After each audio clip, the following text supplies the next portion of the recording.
how's it going?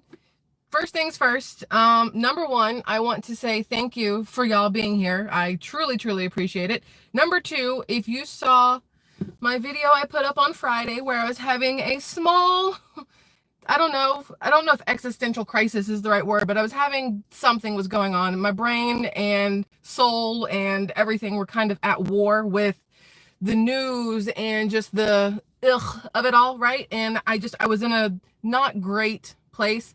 And I have to say, I was not expecting the outpouring of absolute support and love and kindness and everything from you guys. I mean, majority speaking, yes, I know you guys like me, and that makes me feel like ridiculously warm and fuzzy on the inside. But after reading the comments, there's probably almost like 3,000 comments there, which is holy jolly. But after reading them, if I tell you I teared up and I cried a little bit, you're gonna think I'm, too girly, but it did occur. I love you guys immensely, and I thank you more than you can ever possibly know. So we're gonna get into all kinds of fun stuff that has happened in the last 48 hours that I missed while having my small little breakdown on Friday. Yesterday, y'all, I had every intention under the sun of being here with you. But then, life happens. And yesterday, but between y'all on Friday with your comments and everything on the YouTube video I put up, going over to X and commenting over there, some of y'all emailed me, commenting over on Patreon, on Buy Me a Coffee. Like, y'all were out in full force, SquirrelTribe force, and absolutely friggin' love it. Between that positivity on Friday and then yesterday, what happened, I am in a fabulous mood. And let me explain why. And then we're going to jump into the newsy stuff because, whatever. We're going through all the personal crap in the beginning. So thank you for hanging out for this. If you don't like it, fast forward to 5 minutes. Who knows? So yesterday, my husband, because he knows the way to my heart and happiness is food, number one. Friday, he knows the other way is the beach. He took me to the beach. We sat by the water, stared at the water. It was absolutely amazing. Then yesterday morning, he took me to one of our absolute favorite places for breakfast, Crackings. We love that place. Ivan, if you guys ever happen to be in Okaloosa, Florida, make sure you go to Crackings. As for Ivan, he's amazeballs. Everybody there is. We love them. He took me there for breakfast. A mimosa or two was had. I'm not even gonna lie. Way off topic here, but I haven't had a mimosa or anything in like a week or so, and I've been really watching what I've been eating, and I've been doing my Pilates. Y'all, your girl has lost like 4 pounds in a week and a half, and it's like body fat pounds, not like water weight pounds, and I'm like, so excited. Anyway, back to what I was talking about. So we had a plan, and I probably shouldn't even put this out there because this could be like, but maybe if I put this out there, you guys, Sarah already knows. Sarah sent me a text last night. Sarah Kapustik, the moderator here. Love her. She sent me a text yesterday. Sarah, was it yesterday? Yeah, yesterday to check in, make sure I was, doing good. And I let her in on a little bit of a secret. Because it's not final at all. No way in crap is this final. But randomly, my husband and I decided to go to just drive around and look at houses yesterday. Y'all, for those of you who are OGs, original gangsters, or OGs on SquirrelTribe, you will know that we live in an apartment, right? We've been here for a couple of years while looking for a house. And yesterday we were like, shits and giggles, nothing to do. We'll go drive around. We expected once Donald Trump won on November 5th, became president-elect, we knew that it was going to affect the housing market. We just weren't sure how. We were like, okay, well, two things could happen, obviously. Housing prices could go through the effing roof, or housing prices could drop and interest rates may go back up. And the second one is what seems to be happening. Interest rates have scooched up just a hint, right? But housing prices seem to kind of be either steady or dropping a little bit. I've noticed on Zillow especially that things are going down like 5,000 here, 10,000 there. Now, when you get into the expensive little mofos, they're dropping like 50 grand and 100 grand, but those aren't where we're looking for, right? When you have the ability to drop 100 grand like it's nothing, like off your price, you're too expensive for me. That's not a thing. So we decided yesterday to just go drive around and see like what's what, right? And then we ended up in this one place, which we thought we did not want to be in this one place. Okay, I'm not going to give any more information than that. So we end up in this one place, and we're like, we'll just drive through here and see what it's like. And then we drive through. And on the drive through, both of us, it's like a kid in a candy store. We're both like, oh, it's so pretty. And then we see this house that happens to be, for sale. And they just happen to be doing an open house. And we're like, we should just walk through here. Shits and giggles, right? Whatever. We don't even know how much it costs. We don't know anything about it. We'll just walk through and see what happened. Y'all, I'm in love. So there's that. Both of us had the exact same immediate reaction after looking at houses for over 2 years, like always on Zillow, walking through, doing this, doing that. We've always been kind of like, well, it's nice, but meh. It's nice, but eh. This one, we were both like, this is where we should spend our final days. Like, everything needs to be here. So that's where we are right now. That is all. That's it. It will come down to, as self-employed, y'all, getting like home loans and stuff is not the easiest. There are so many extra hoops you have to jump through when you don't have a government W-2 to show somebody, So we're about to have to figure out how to jump through those hoops, scrounge up as much as humanly possible for a down payment. That way, you have the lowest monthly payment possible. We'd like to finance the least or whatever else. And this is a fingers crossed situation on this house. There's no guarantees at all, but to me, Friday's video was a release of just crap I needed to get out in order to breathe again. Like, I don't even know. Like, when you let out that last little bit of water in the tub after you've taken a bath, that last little bit goes out, that dirty stuff, it's gone, and then the tub is clean and you're starting fresh. Weird analogy, I know, but that's how it felt. And then yesterday with the greatness, today fun stuff is happening. Tomorrow, Donald Trump is president again. Really? Y'all, can you even? Like, I've seen on X, people are like, I've never been more excited for a Monday in my life. Like, it's Friday and people are like, can we just skip the weekend and get to Monday? That's not normal. And I feel like the majority of us are in that same boat where we're like, okay, we'll sleep longer, run through the day really, really fast so that we can wake up. On Monday and it will be Donald Trump Day. You know what I mean? So, I think I just saw Sarah say she's 41 Tuesday. Sarah, your birthday's Tuesday. My birthday's Wednesday. Somebody else in here has a birthday. I saw it, and I don't remember somebody's name has a birthday. Happy birthday to whoever you are, because now I saw it, but I don't remember who it is. But okay, so that's it. That's all the personal stuff. Now we're going to jump into the everything else.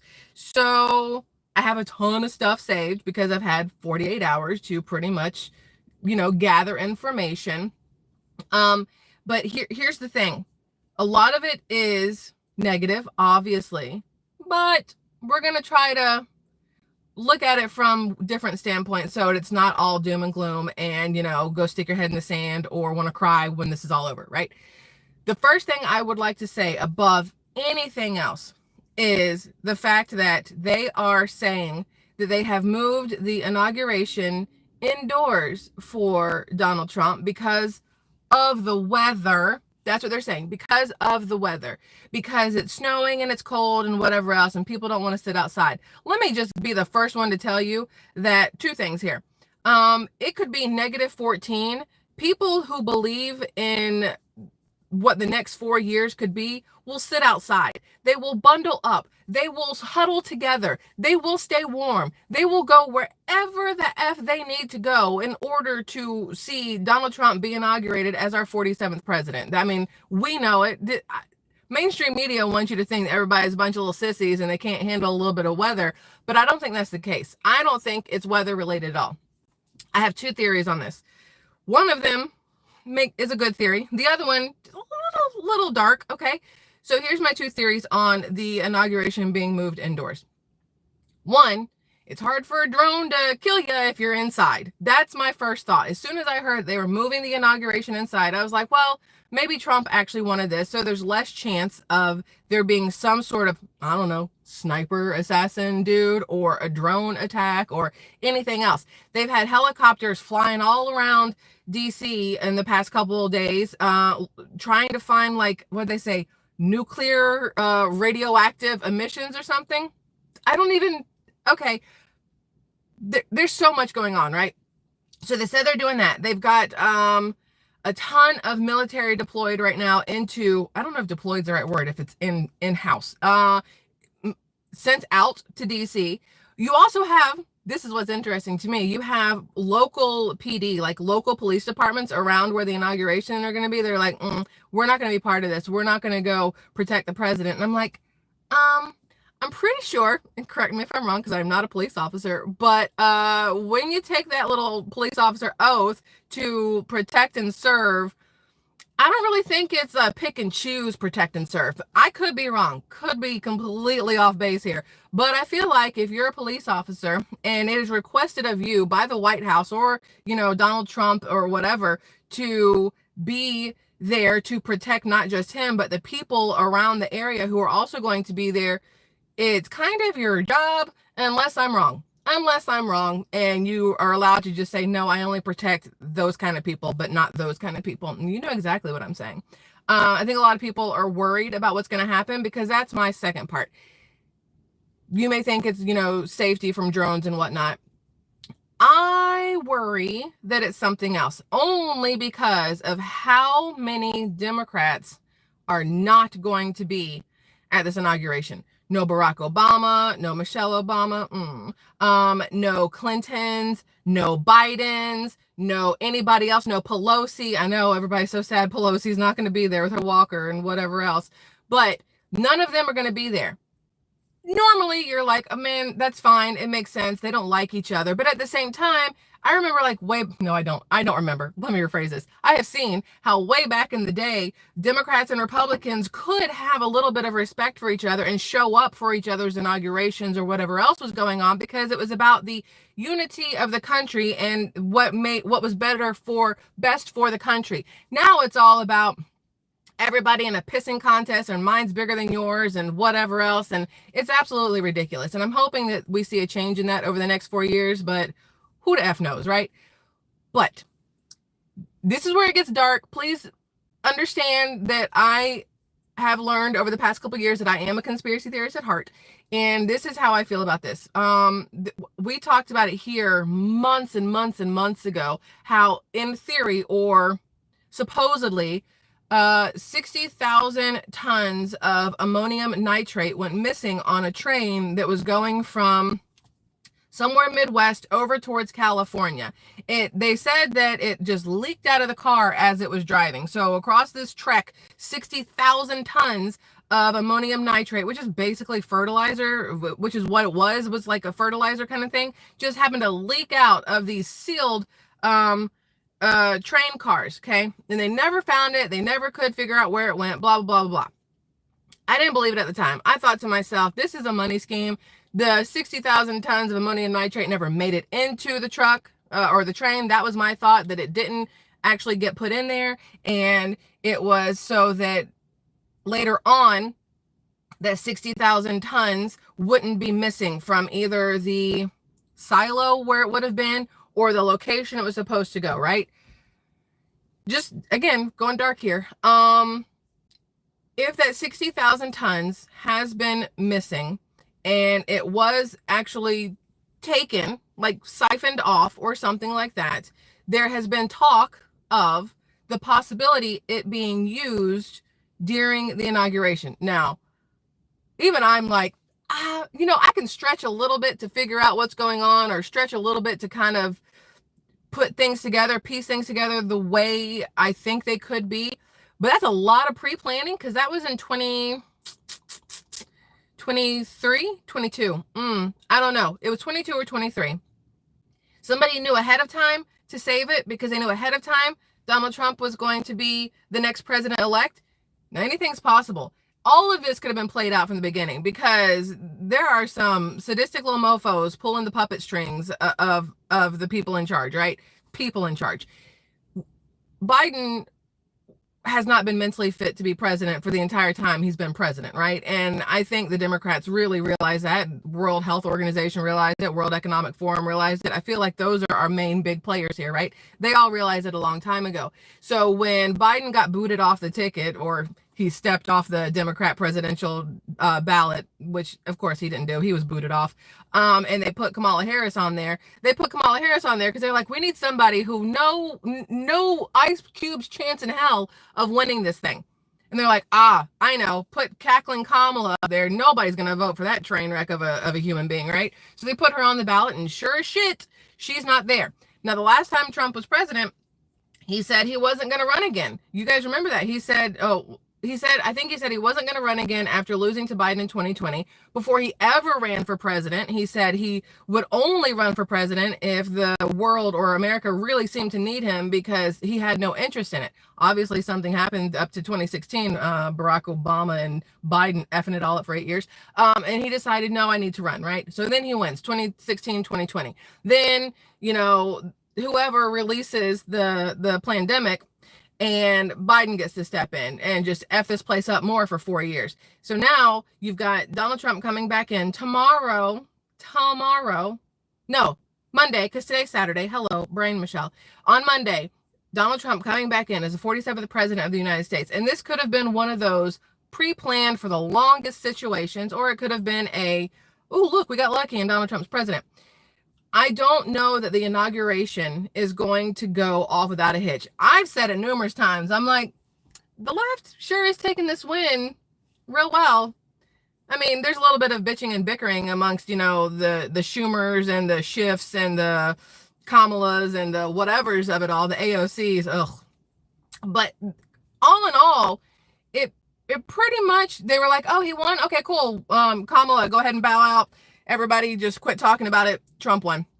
And I'm like, that feels too easy, especially given the fact that they went through over $1 billion trying to get people to believe that Kamala Harris was worth half a shit in order to be president. It feels way, way, way too simple, right? So then, you have them all quiet. And then at the last second, I would say the last second, you have them all backing out of going to the inauguration.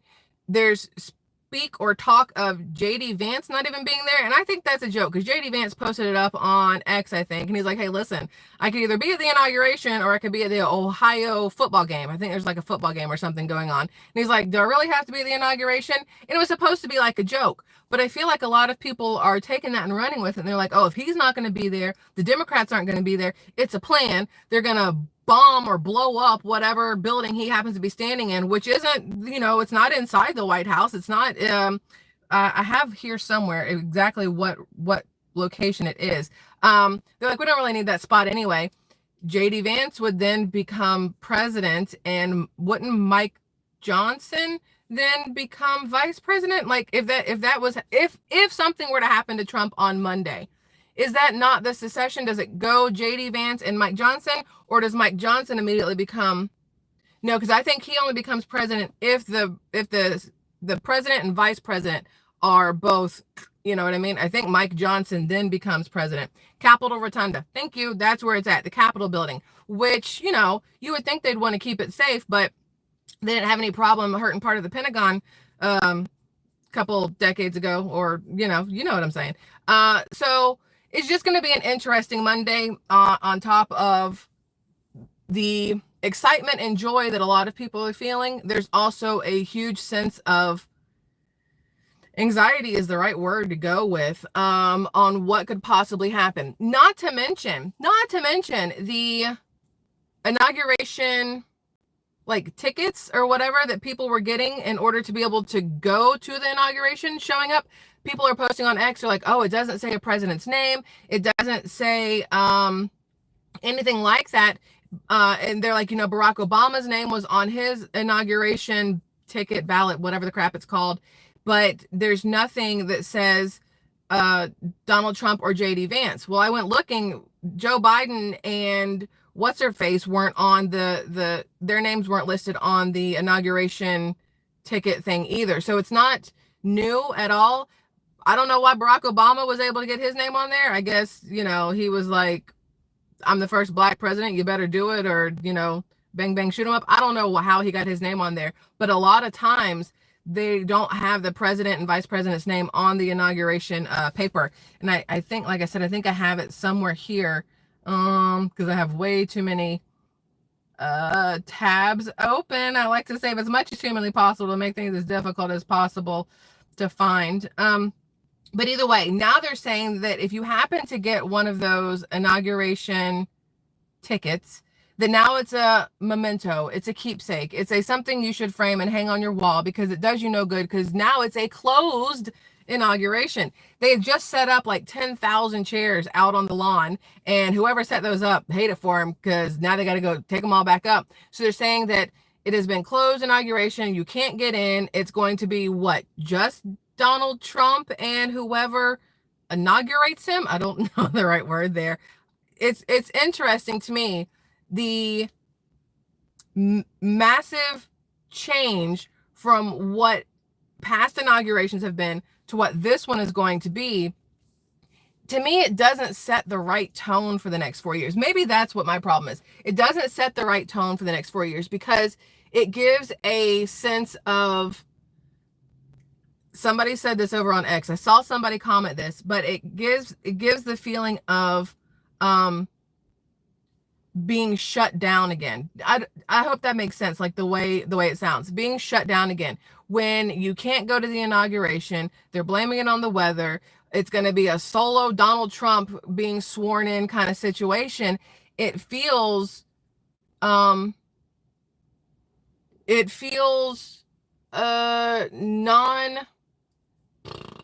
can't think of the word, non-inclusive. Maybe that's it. Non-inclusive. Even that doesn't feel right, but I don't know how to really phrase it. But I don't like the way it feels. More like a lockdown. Yeah, it feels weird to me that that's the case. Now,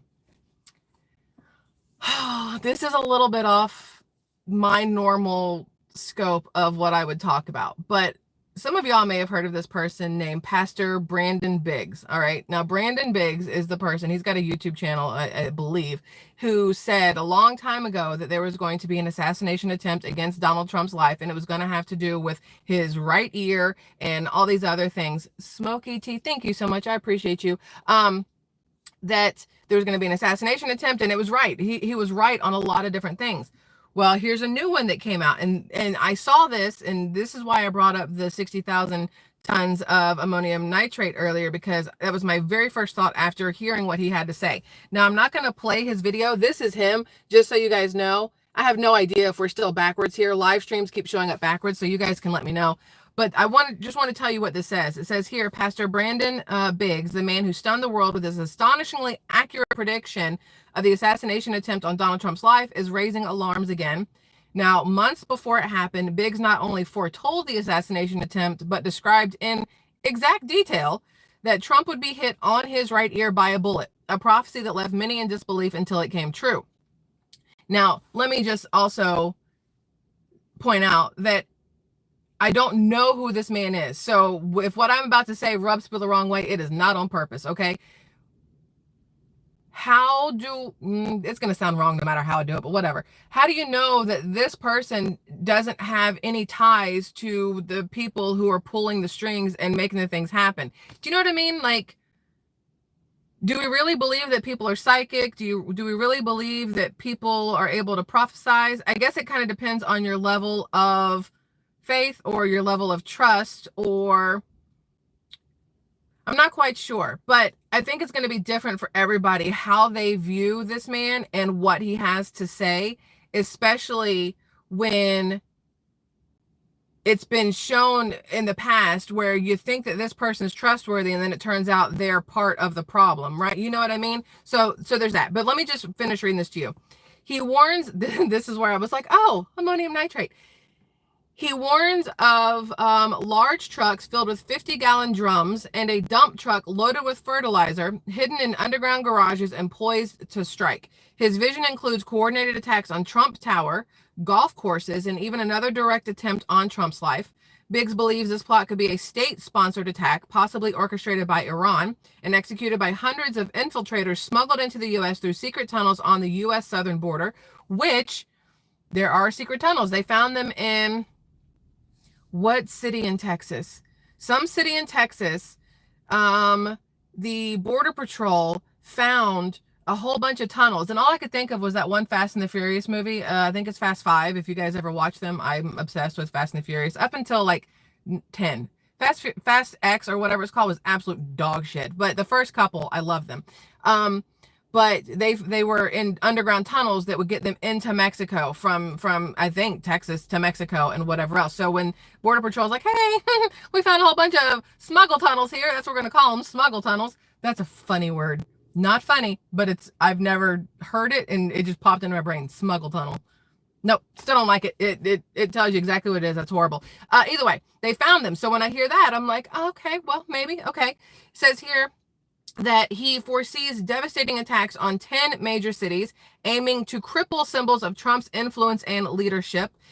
This prophetic voice is urging authorities to maximize security around Trump, his properties, family, and the incoming administration, as the stakes could not be higher. Whether this will come to pass is uncertain, but Biggs's previous predictions have proven his credibility to many. With Trump's enemies growing stronger and globalist forces potentially fearing another Trump presidency, the threat looms large.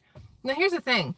I don't believe very many globalist forces fear a Trump presidency. Or maybe they do fear a Trump presidency. That might actually be the right word. Fear a Trump presidency because they know that he's not some wackadoodle pushover like Biden who's just going to hand their countries our money.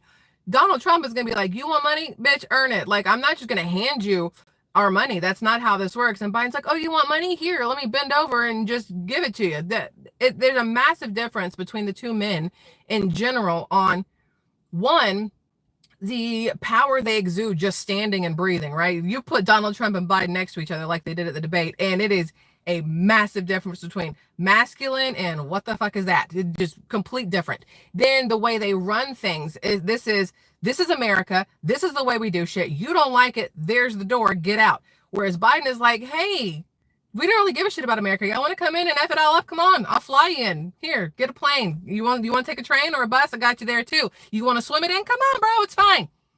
Donald Trump's like, you want some money? No. Biden's like, I will give you all the money. We will be at the highest deficit we've ever been, and we'll have nothing to show for it, but at least you'll be happy because you've got money, right? Like, that's how it goes. The other countries that are tired of their countries falling to shit like this country has done in the last 4 years are probably elated that Donald Trump is coming into office, because finally the most powerful nation in the world will have a leader that exudes that power as opposed to a pushover pansy, right? I think it's going to be a great thing. Do I think that it will also rub some people the wrong way? Of course. It did in 2016 to 2020. But guess what we weren't doing in 2016 to 2020? Losing all of our money to other countries, illegal immigrants just overwhelming this place like a fucking anthill, just never stop, right? And we weren't in any wars. So, I'm willing to wait and see what happens over the next 4 years with Donald Trump and other country leaders. The other ones who have a problem with him are the ones who don't give two shits about their country either and are willingly destroying it for whatever monetary gain that they're getting or whatever promises they've gotten for power later or a place in the bunker when everything goes to hell. Like, that's how I see it. So anyways, this whole thing when he was talking about the attacks, this what's his name, Brandon Biggs, when he was talking about the fertilizer, I was like, this is how I think, right? I was like, I wonder if he would have had the same prophecy if he hadn't known that the fertilizer was missing. You know what I mean? Like, if it had been something that had been kept from anybody knowing, would the prophecy have been the same? Or is the prophecy that because it is known that 60,000 tons of ammonium nitrate are missing, so it gives credibility to it? I'm just saying that those are the kind of things that I have, the questions that I have, because if you don't question everything from like every single angle and you just believe every single little thing, it's not going to be a good day for you when either you're completely wrong or you're completely blindsided about what's going on. So I like to question everything until either something speaks to me and says, this is correct or whatever, or I have physical proof. Sometimes you can feel it in your gut, right? Sometimes you feel it in your gut. My gut when that ammonium nitrate went missing was it never really went anywhere to begin with. It never made it onto a train. My personal thought, it was still in the silo and people were getting screwed out of money. That's what I decided it came down to based off everything that I found out and read. I assumed it was a money play kind of thing. This is highly possible, which when you hear Brandon Biggs and then Brandon Biggs, you hear that and then you see how they've moved Trump inside, okay? There are no big name Democrats that are going to be there. There might not even be big name Republicans that are going to be there since they're not letting people in. They're keeping it closed. It does give a little bit of a, okay, well, let's stop and listen to this because there could be something here to it. So that's that. You get to figure out or think however you want to about that one. I just wanted to bring it to your attention. So on top of that, y'all, oh,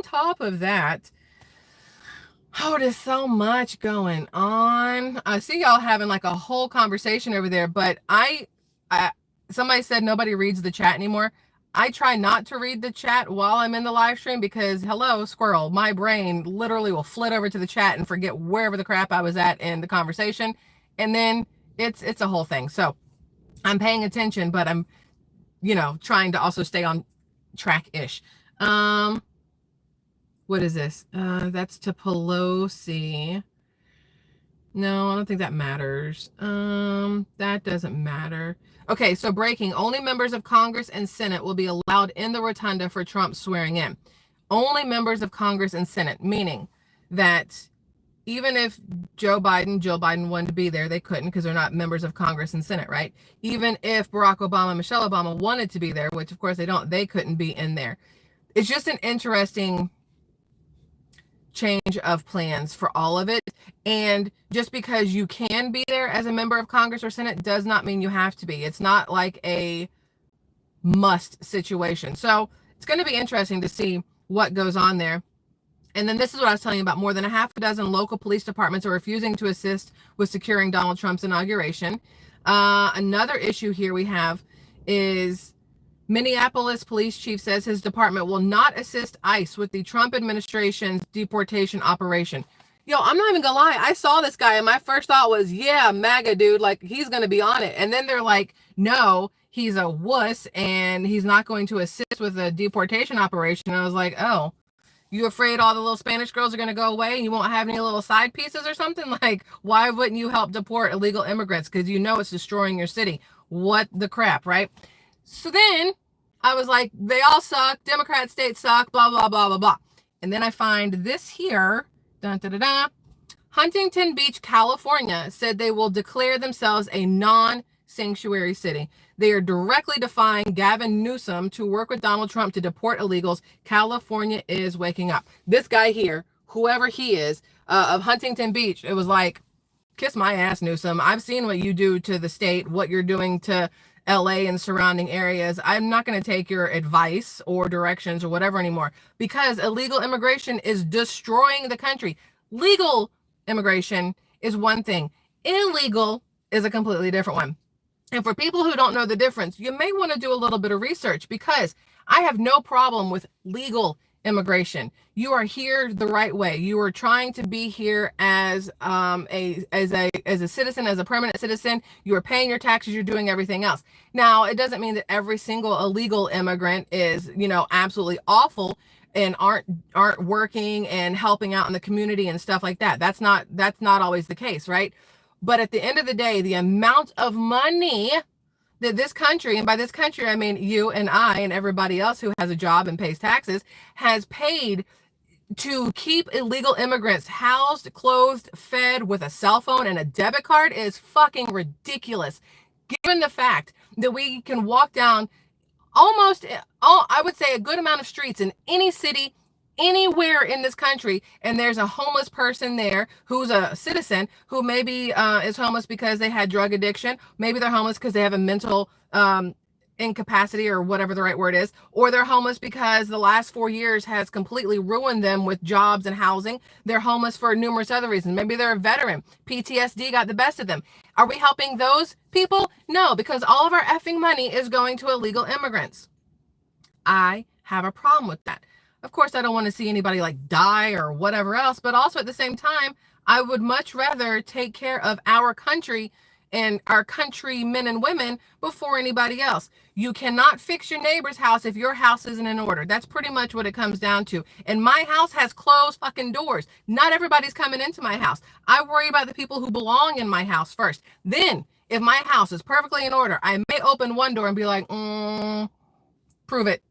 Prove to me you want to be here. Tell me why you want to be here, how you're going to be helpful here, and then we'll have a discussion.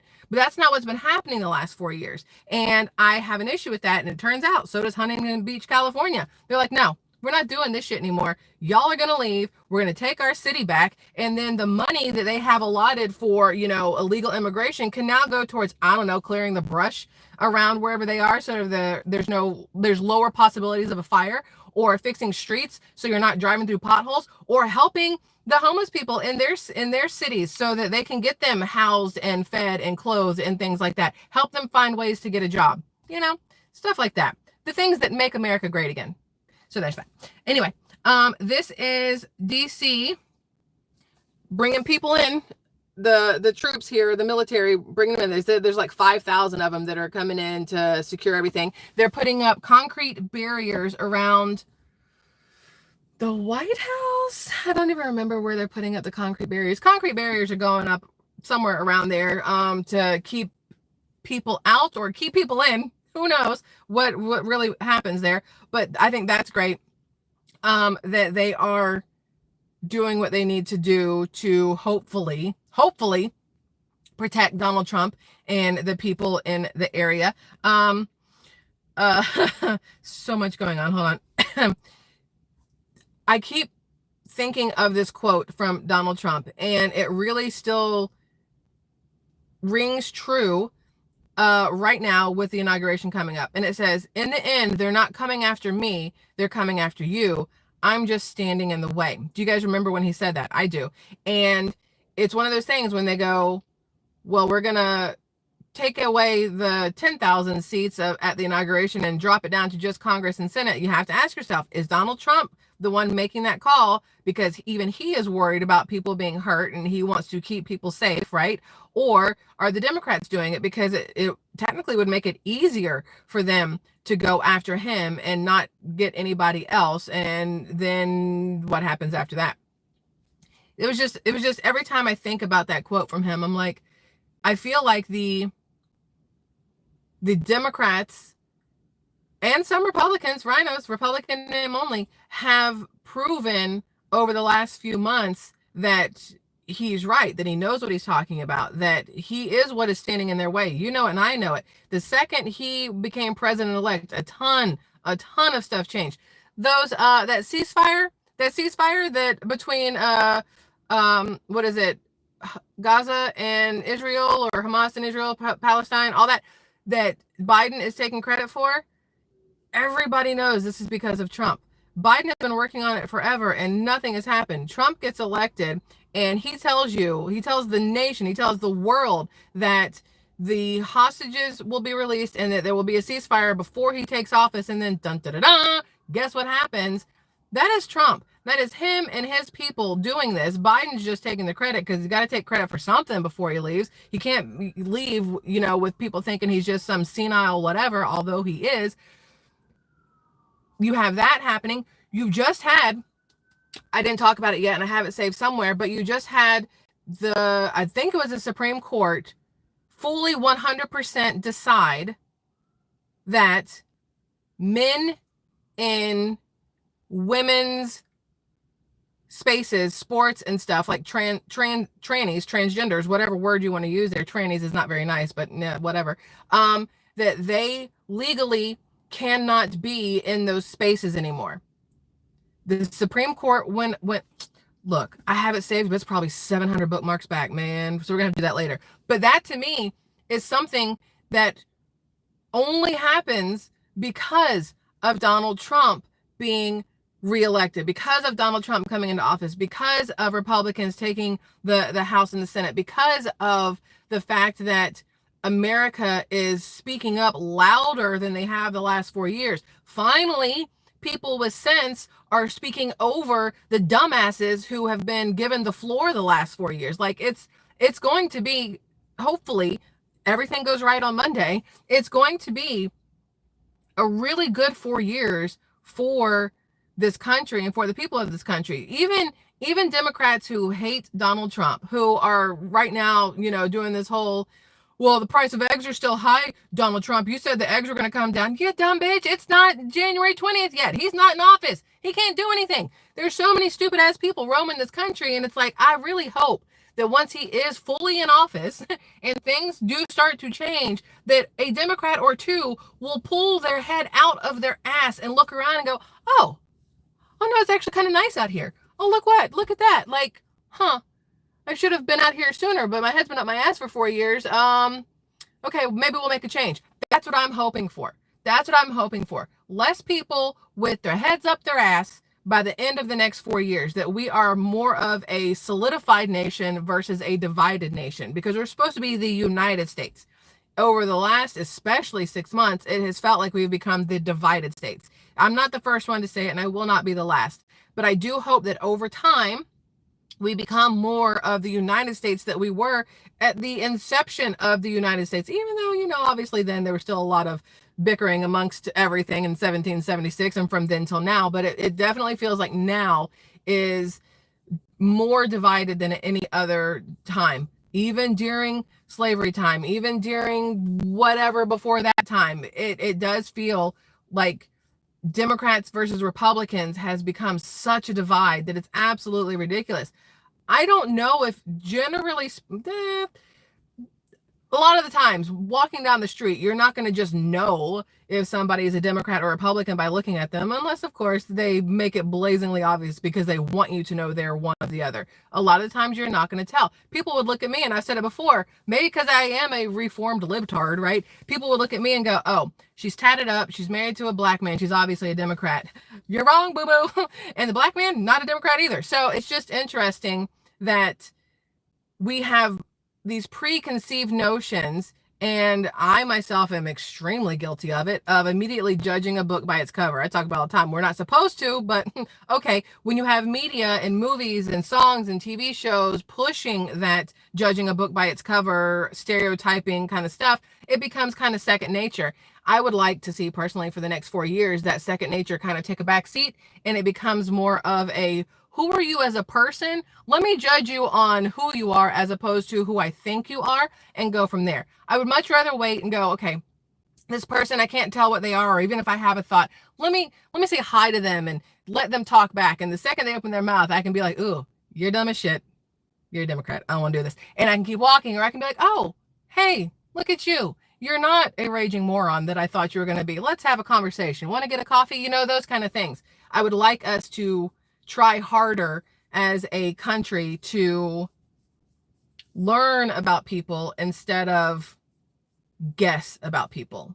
I feel like that's the right way to phrase that. Y'all, there's so much to do. There's so much to do, but I also have to leave in about 15 minutes to go walk through that house I was talking about with our realtor to just kind of, see what's what. So I'm stupid excited this morning. Okay, so the other thing here, let me get back to my bookmarks because I have way too many. Let's just go over like 2 or 3 more, and then I'm going to let you go, and then we'll do this again later today because I have way too much stuff to do to get it all done right now. No, this one's good. Treasury Secretary Janet Yellen leaves the building for the last time. They were doing this yesterday, Friday, of the last time people were leaving. I don't even know what this is that just popped up. Anyway, but I thought that was great. And I was trying to decide if the people that are standing there taking pictures and clapping, obviously if they're clapping, they're Democrats. It's not going to be a bunch of Republicans who are super happy about Janet Yellen no matter what. Although they could be clapping because she's leaving. It could be like it's a celebration, bitches. You know what I mean? Like that kind of thing, as opposed to you've done such a great job. We're so sad to see you go. It could be a good, thank you. Get out of here. You have wrecked this place. I guess it just depends. You just never know who's in the crowd and what they're there for. I would also like to point out that so yesterday was Michelle Obama's, or Big Mike's birthday, and her husband Barack and her went to a nice dinner, sat miles apart from each other at this table, and they had their picture taken. I'm going to show it to you in a second. But as a woman, number one, and as a married woman with a husband who should know better, let me just look at this picture. So there's Barack. Do you see that? Do you see that? He posted that picture knowing his wife looks like somebody dragged her through the bushes of ugly as fuck, dragged her through it, put that picture up. I was like, why? Do you not realize that makes you look like, I don't know. I told my husband last night, I saw this picture and I said, if you ever, like, I know I can take some really bad pictures. I am not the most photogenic. I'll be like, I'm like, if you, God, I just saw how that looked. I'm like, if you ever put up a picture of me that looks like that, please know you're not sleeping on the couch. Go get your ass in your car. That's where you're sleeping until either the internet burns down and nobody can see that picture again, or I get full on amnesia and forget it ever existed. This man, Barack Obama, happy birthday to the love of my life, Michelle Obama. You fill every room with warmth, wisdom, humor, and grace, and you look good doing it. Sir, do not lie to your wife on the internet. The internet is forever. You have lied to her. I'm so lucky to be able to take on life's adventures with you. Love you. The adventure of trying to get it up while looking at that has got to be just, oh, God. And that's not nice. I know it's not nice. Women are supposed to support women, but what the fuck is that? Like, are you serious right now? If you hear in the news in the next 48 hours that there's a divorce between Barack Obama and Michelle Obama, it's not for any other reason than that picture right there. That is the sole reason there would be a divorce. Just FYI. Which people were talking about, because during the Jimmy Carter funeral, Barack Obama sat next to Donald Trump and they, made jokes and giggled and whatnot, real weird.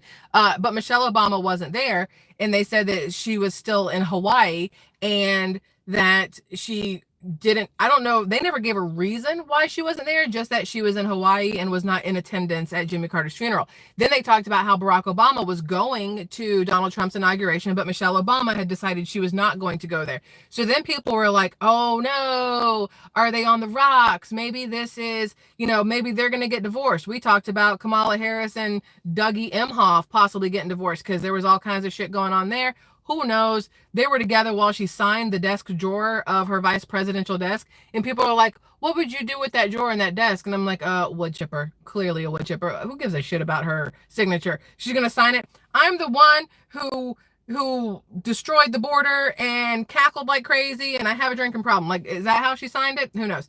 But Michelle Obama, I just saw somebody said maybe she's sick. I actually had that thought. That was one of my very first thoughts. Either her, she over testosteroned her injections, or maybe there is seriously something wrong with her and she can't be in public. I mean, it would explain